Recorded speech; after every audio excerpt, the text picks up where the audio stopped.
welcome to our channel Anywhere Door Explorers. Welcome to our new vlog, travel vlog, short tour vlog.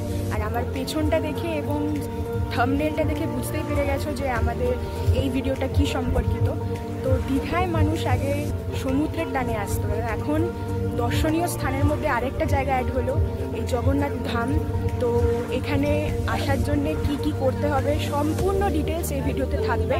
যারা আমাদের চ্যানেলে নতুন তারা subscribe করে নিও, আর ভিডিওটা ভালো লাগলে লাইক শেয়ার কমেন্ট করো। সো চলো লেটস এক্সপ্লোর জগন্নাথ মন্দির।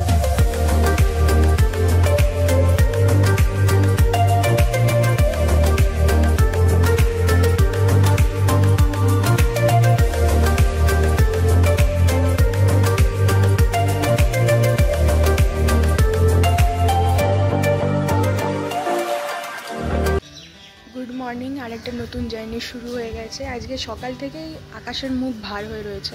যদিও আমরা পরে জানতে পারি, মানে দীঘার টিকিট কাটার পরে জানতে পারি যে ভারী থেকে অতি ভারী বৃষ্টি হবে যখন আমরা দীঘাতে থাকবো। মানে আসার কথা ছিল ঝড়ের, কিন্তু কি শক্তি নামক ঝড়, কিন্তু সেটা আসছে না, সেটাই রক্ষে। কি সমুদ্র উত্তাল হয়ে যায় না এই সময়টা, রিস্ক থাকে, পর্যটকদেরকে বাড়ি পাঠিয়ে দেওয়া হয়। তো এই জিনিসটার জন্য আমরা একটু ভয় পাচ্ছিলাম। তাও ঝড় আসছে না, ঠিক আছে, বৃষ্টি আসছে। এখন আমরা যাচ্ছি বাস স্ট্যান্ডে। ও বাসে কেন যাচ্ছি সেটা বলে দিই। ট্রেনের কিছু সমস্যা চলছে, মানে ট্রেনের লাইন ঠিক হচ্ছে।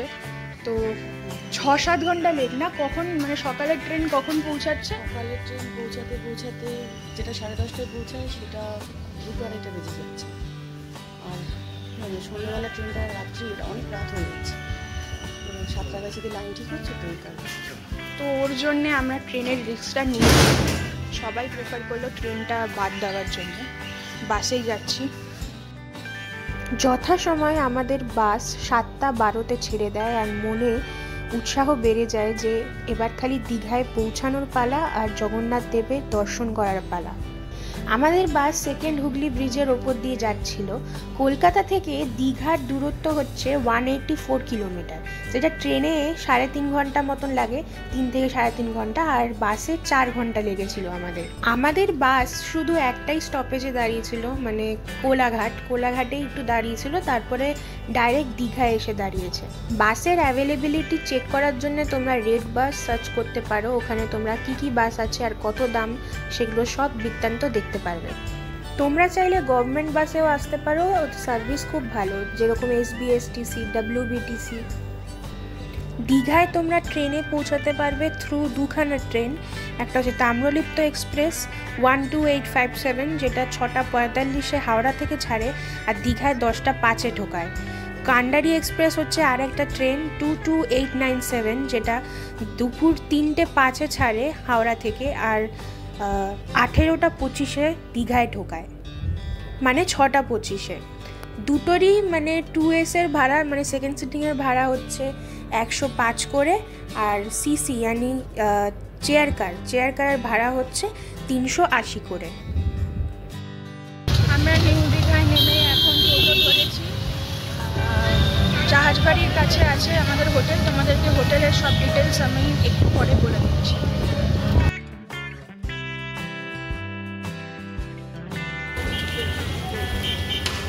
এটা আমাদের হোটেল PB ইন্টারন্যাশনাল ইন।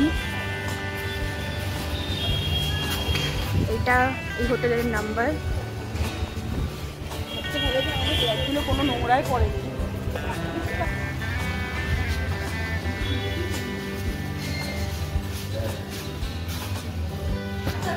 লিফটের ব্যবস্থাও আছে এখানে।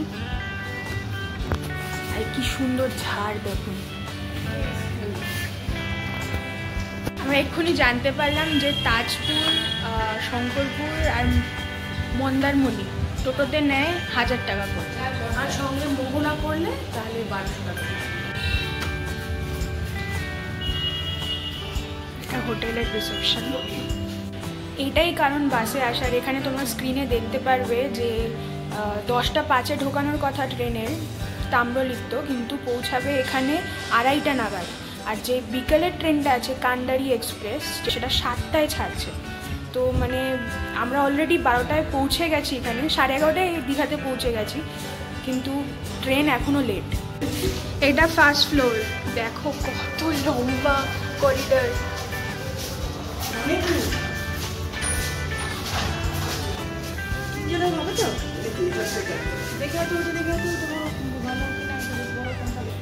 সাবান, শ্যাম্পু, বেডটা ভালোই বড়। রিমোট টিভি,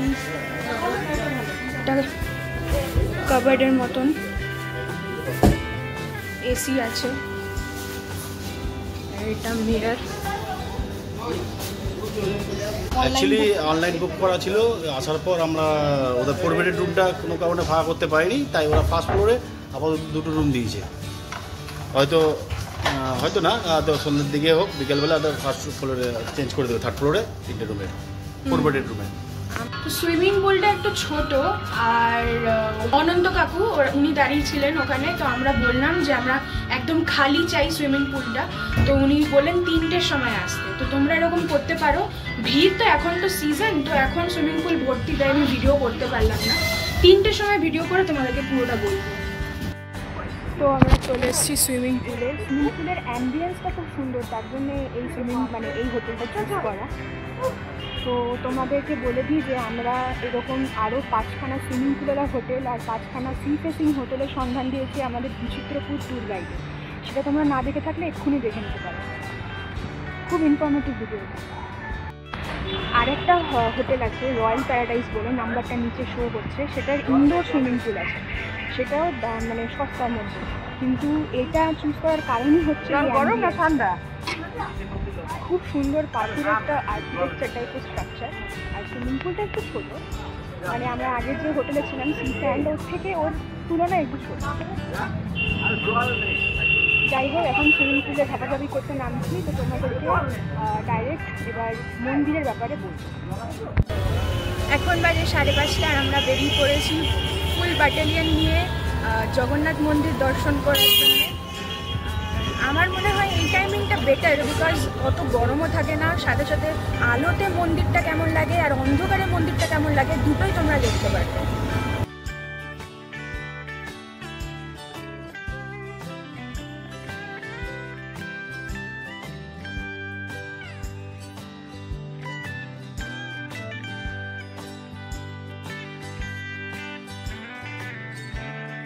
মন্দিরে ঢোকার অনেক গেট আছে, গেট নম্বর 6 দিয়ে ঢুকতে হবে, কেন কি গেট নম্বর 6-এর পাশেই রয়েছে জুতো রাখার জায়গা। অন্য গেটগুলোতে জুতো রাখার জায়গার ব্যবস্থা নেই, তো তোমাদেরকে নিজেদের রিস্কে জুতো রাখতে হবে।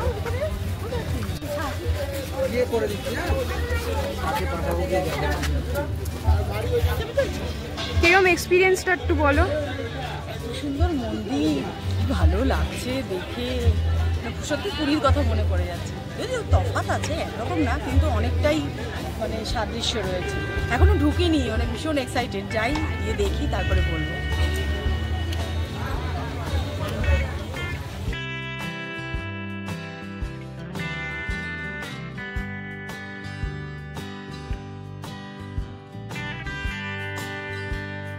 কড়াকড়ি আছে চেকিংয়ের, সেলফি স্টিক ঢুকাতে দিল না, ট্রাইপড ঢুকাতে দিল না, তারপরে ব্যাগ চেক করছে বারবার।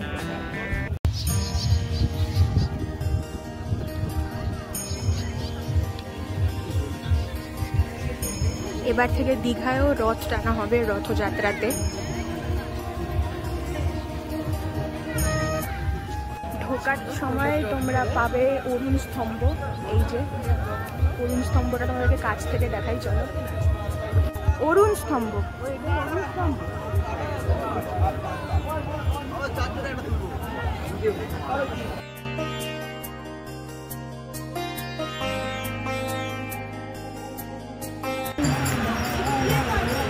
বিদেশিরা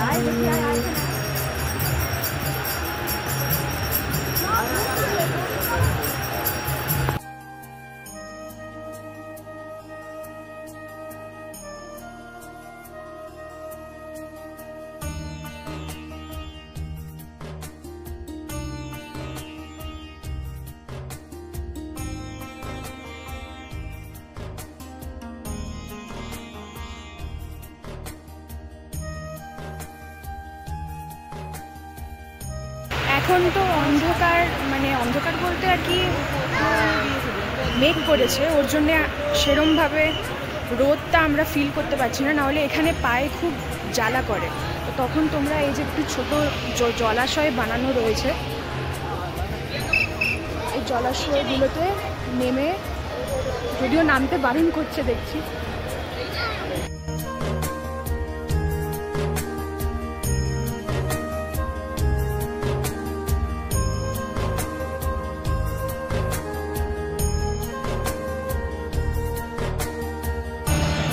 দ্বিতীয় নম্বর গেট।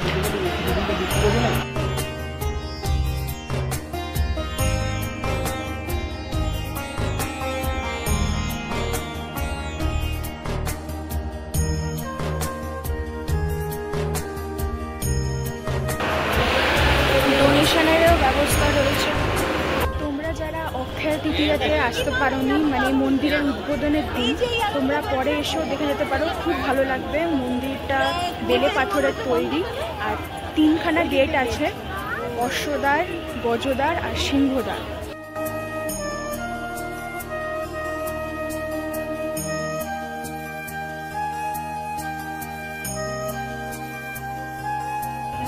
রাস্তাটা বন্ধ কেন করেছে জানি না, কিন্তু মেন ওই মন্দিরটার রাস্তাটা বন্ধ করে দিয়েছে, এখানে সাইড থেকে লোকে ঢুকছে।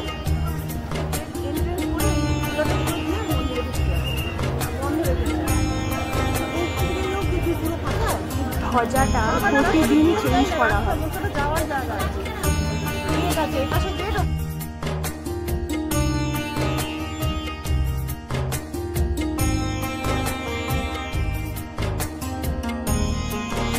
এটা হচ্ছে গরুর স্তম্ভ, আর এখানে 16খানা এরকম স্তম্ভ রয়েছে। ভালো লাগছে মন্দির, এত ভালো লেগেছে।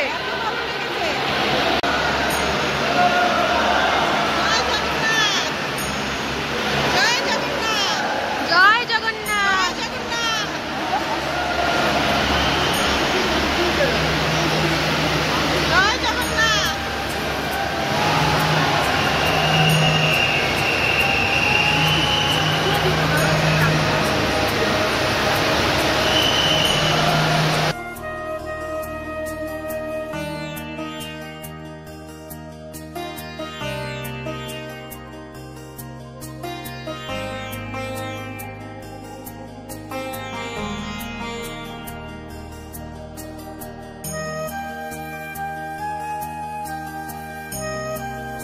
আমরা জিজ্ঞেস করলাম একটা গার্ডকে যে ভোগ দেওয়া কি শুরু হয়েছে। ভোগ নাকি এখনও দেওয়া শুরু হয়নি সেরমভাবে দর্শকদেরকে, কিন্তু নিজেরা যদি দেয় ওনারা তাহলে দিতে পারে, তখন আপনারা খেতে পারেন। যেরকম উদ্বোধনের দিন নাকি ভোগ দেওয়া হয়েছিল। আর বলে দিই, এই মন্দিরটা 213 ফিট উচ্চতা, মানে এই মন্দিরের উচ্চতাটা, মেন মন্দিরটা, মূল মন্দিরের উচ্চতা হচ্ছে 213 ফিট, যেটা বানাতে খরচা হয়েছে 250 কোটির মতো। তো এই মন্দিরে যে মূল মন্দিরের ধ্বজাটা আছে সেটা বিকেল 5টার সময় চেঞ্জ করা হয় রোজ। এই মন্দিরটি 800 জন শিল্পী, রাজস্থানী শিল্পী নির্মাণ করেছেন। আর সাথে বলে দিই যে এনাদের মধ্যে অনেকজন ছিল যারা রাম মন্দির নির্মাণেও যুক্ত ছিল। আর কোনো এন্ট্রি ফি কিন্তু লাগে না, কোনো এন্ট্রি ফি লাগে না এই মন্দিরে। এই জগন্নাথ মন্দির নির্মাণের প্রকল্পটি, মানে প্রজেক্টটি 2018 সালে ঘোষণা করা হয়েছিল এবং 2022 সালে নির্মাণ শুরু হয়েছিল। আমাদের সিএম মমতা ব্যানার্জি অ্যানাউন্স করেছিলেন যে টেম্পলের কনস্ট্রাকশন কমপ্লিট হবে উইদিন 2 ইয়ার্স। আর তোমরা যত তাড়াতাড়ি আর শীঘ্রই পারলে ভিজিট করে নাও, কেন কি এরপরে এন্ট্রি ফিও লাগবে, সাথে সাথে মোবাইলও রেস্ট্রিক্ট করে দেবে কোনো ছবি তোলা। এটা ওনারাই বলছেন, ওখানকার গার্ডরাই বলছেন। কি পরিমাণ ভিড় খালি দেখো।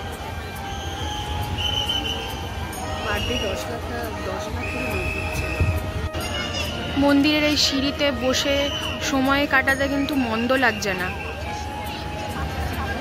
ফুরফুরে একটা হাওয়া দিচ্ছে, বেশ ভালো লাগছে। মন্দিরটি সকাল 6টা থেকে দুপুর 1টা অবধি খোলা থাকে, আবার দুপুর 3টে থেকে রাত্রি 8টা অবধি খোলা থাকে। মাঝে 2 ঘন্টার জন্য বন্ধ থাকে, 1টা থেকে 3টে।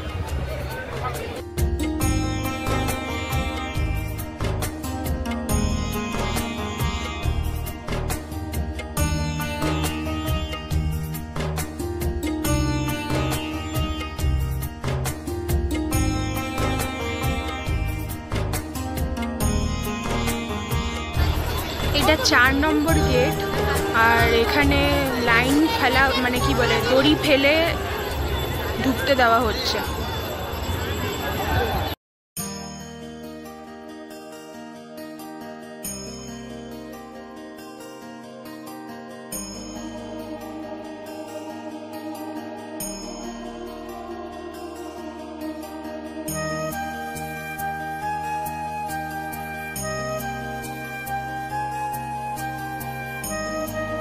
পুরো মন্দিরে দড়ি ফেলার কোনো সিস্টেম আপাতত দেখলাম না, কিন্তু যেখানে প্রসাদ দিল একদম এন্ড 4 নম্বর গেটে, সেখানে ঢুকে প্রসাদ দিচ্ছে, সেখানে দড়ি ফেলার ব্যবস্থা করেছে।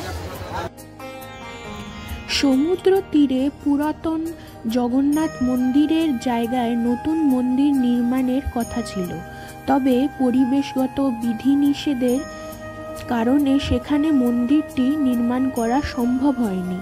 পরে দীঘা রেল স্টেশনের পাশে মন্দির নির্মাণের জন্য জমি নির্বাচন করা হয়। দীঘা শঙ্করপুর উন্নয়ন কর্তৃপক্ষ মন্দিরের জন্য 20 একর জমি প্রদান করে।